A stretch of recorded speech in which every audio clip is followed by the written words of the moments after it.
real. You imagine that they were soft and deep and emotionally intelligent because they played one Frank Ocean song. It was Pink Matter, wasn't it? Hey!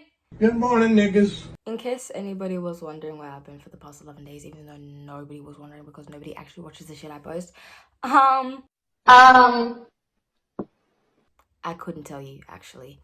I was going to post on Friday, but I ended up having work straight after school. And then Saturday I woke up and had work, and then Sunday I woke up and had work, and I was like, yes, Monday is the day! And then I was on the way home from school, and I got a call from my workplace to come in, so. But it's Tuesday, and we're doing this. Today, what was I gonna do? Shit. 5 conversations that no one's ready to have.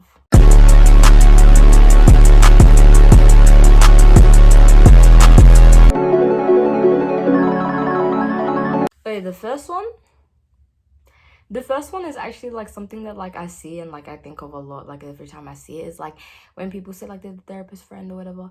Sometimes the case is that you're actually not the therapist friend, you're just anxious and can't say no when people start venting. I'm sorry. I think this one's pretty arguable, but someone had to say it.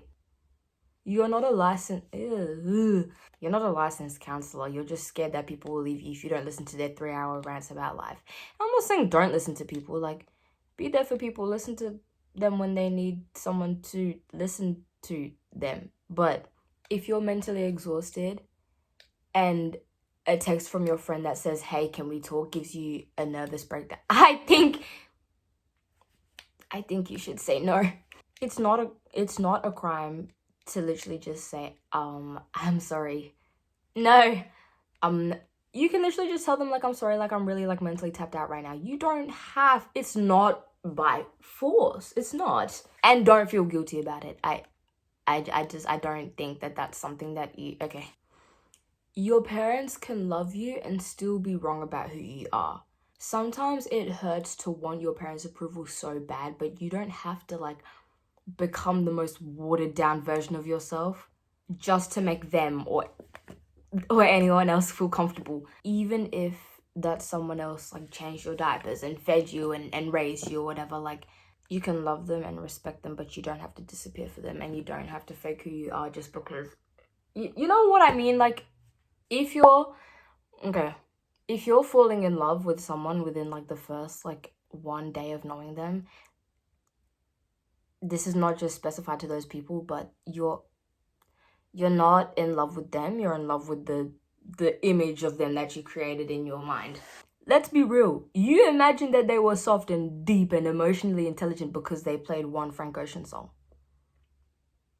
It was Pink Matter, wasn't it? Got him! When in reality, they ghosted you on Wednesday and replied back on Sunday like nothing happened. I don't think that's love.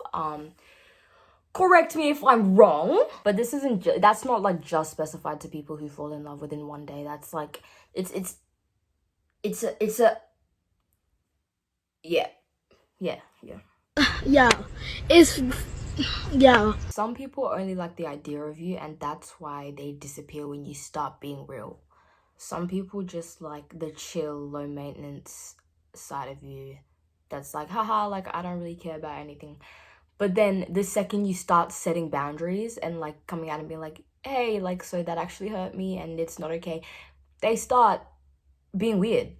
And then they're like, you've changed. No, I haven't. They make it seem like you've changed in a bad way. You haven't even changed. You just stopped making yourself feel smaller for them, if that makes sense. And to be honest, if someone couldn't handle you without boundaries, I mean, hey, mess up. If someone couldn't handle you with boundaries, then they didn't deserve you without them. Does that make sense, right? Yeah, okay. This is my last one. Your worth isn't proven by how much people need you. It's more so proven by how you treat yourself when no one's looking. If you ever catch yourself feeling like weirdly proud of yourself when you're like running on 0 sleep and still like responding to everyone's text messages and being everyone's go-to person while you're slowly burning inside, that's not a personality trait. That's a burnout disguised as validation, okay?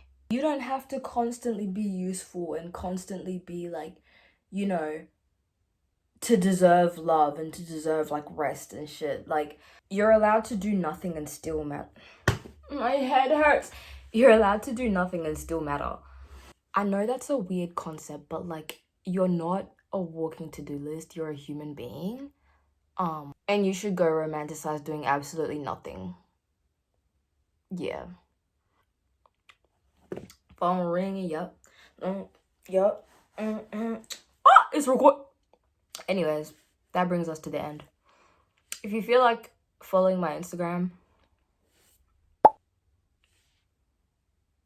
but it's optional, you know, I would never force you or manipulate you or, you know, hypnotize you or anything of the sorts to Blah, blah, blah. Proper name, place name, backstory stuff. You know, if you want to. It's right here. It's right here. It's right here. I'm going to sleep. I'm going to sleep.